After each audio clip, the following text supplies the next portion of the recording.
Yep. Got it. We heard that.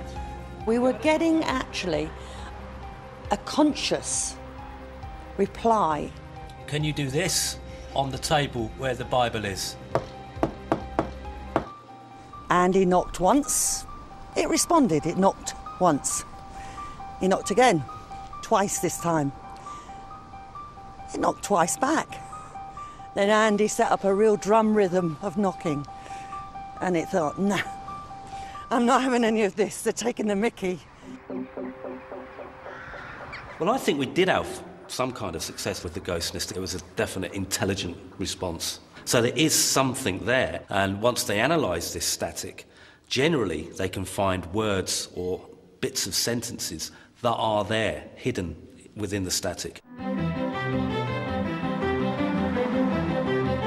The maid may have signalled her presence, but Barclay, it seems, is still at large. For another perspective on the ghostly butler, Andy visits Susan Scott. Her family once lived at Woburn House, and she's well aware of its reputation. Somewhere I remember my mother telling me that the butler had got the maid into trouble, but you know, that's just a story. I don't know. I really don't know anything more. And medium Marion also picked up on a girl that came forward. She was dressed in a maid's kind of uniform from that era, and that she was talking from underwater. In other words, she had died and was underwater somewhere. Right. It's a story that is fairly universal, isn't it? It's always the butler that gets the housemaid into trouble. But that's the story that I had, that he had got this girl into trouble, got pregnant, and either that he'd killed her or that he'd hung himself. That was another story that I had heard. But I'm afraid it's just local chat. But local chat doesn't quite explain what happened last night. Back at the house, Andy's faith in the investigation is about to be renewed. So we've had time to analyse what we got last night. Anything good? Well, in the static here, we have what appears to be "Can you hear me?" and it's a little something else that I can't make out. And then a knock. Mm-hmm. And then Marion speaks here, and then there's a little bit of a, see if you can pick it up, slip of the tongue there. All right, okay.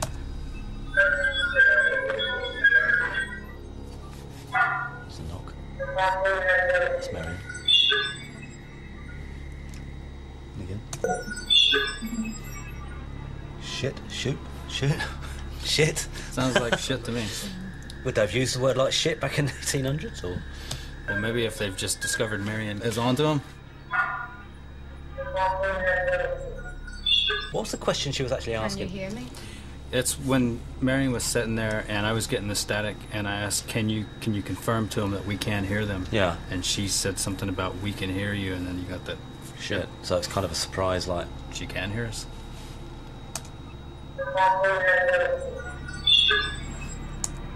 This is like shoot or shit or something. We pretty much get shoot shit. Oh shit. What about visually? Did we get anything visually on the... Yes, we did. I froze the frame here for you. This is up in the tower room. With this, we can pretty much discount normal orbs, which is dust, that sort of thing. This is quite different. First of all, it's the movement. Occasionally, cameras record curious electromagnetic signatures, moving blurs or points of light. Paranormal investigators refer to them as orbs. Sometimes there's a simple explanation, and sometimes there isn't. Can we see the full footage? They've got an orb there. There's another one, yeah. Whoa! That's outrageous. That just appeared out of nowhere. Can we run it again? None of us have ever seen anything like that. That's the orb. Out the window too, huh? Yeah, it seems to have disappeared, doesn't it?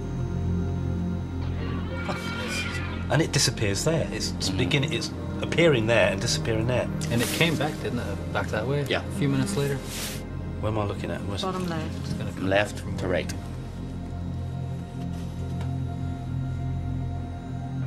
Whoa! Whoa! Wow. Yeah. It's like barbs or something. If this is paint dripping or falling off the roof or anything doesn't like that, fly up from the it's floor. not going to come back up again. No. And it's not dust or anything like Never seen anything like that. that. Now, we cannot find a normal explanation for that. Insect, maybe? No. We've looked at it and we all agree it's not an insect either. It's beyond us. What about something? I had thought paint maybe had fallen from the ceiling. We've checked that. Any paper on the floor, paint on the floor. There's nothing at all. I've never seen anything like that. Never. I've seen rods, you know, but that seems to be like maybe a collection of tiny light rods sort of clasped together. But it's actually emitting light. This time it was taken 21, 24. Was that a time where we had the problems with the That is the other thing I intercom? was going to bring to your attention. As everything was kicking off here, that is when it happened. It was at the exact same time. Really? We were around the rest of the building, yeah. It just seems too coincidental. We're on that wild goose chase, and you get that. Bang, we get something. Well, originally we came here to Woburn House to try and uncover a kind of a murder mystery, but what we've actually stumbled across is perhaps one of the most interesting pieces of paranormal evidence that I've ever recorded. The ghost nest that I set up last night was originally designed to try and entice out the ghost of the butler, Barclay, but who actually came forward appears to be the maid. The problem is she's got me kind of stumped because whatever kind of message she's trying to put across, we can't really make head nor tail of. The following morning, Marion is back at the spot where she made contact on the day she arrived, hoping once again to speak with the maid.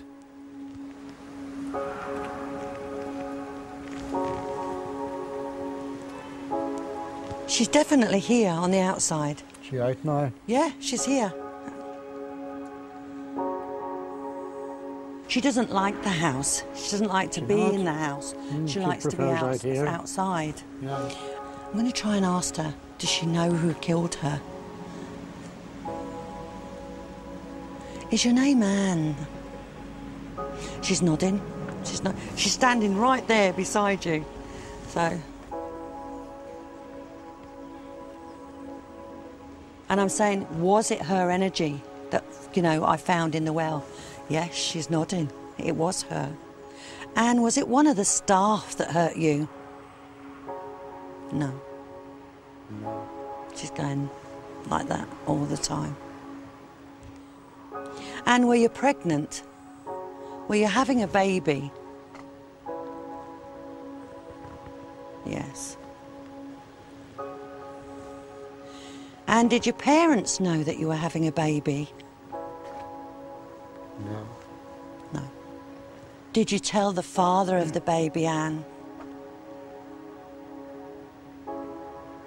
Yes, he knew. Was it him who killed her? Was it the baby's father that killed you, Anne? Yes. And are you aware of the butler? The butler.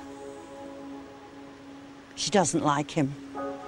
Was he anything to do with it? With the event? And did he have anything to do with what happened to you in the well? No. He has nothing to do with her death at all. Okay? He's nothing to do with it. No, she said, no. Poor soul. Been blamed for centuries for a murder he didn't commit. No, she was quite adamant. I asked her particularly, did the butler do it? And back, no, it wasn't the butler. No, he didn't do it, bless him. So he's vindicated after all these years. Andy and the team have confirmed almost every aspect of this story. The pregnant maid, the tunnel, the well, the murder. Every aspect, that is, except one. Barclay and the headland named after him.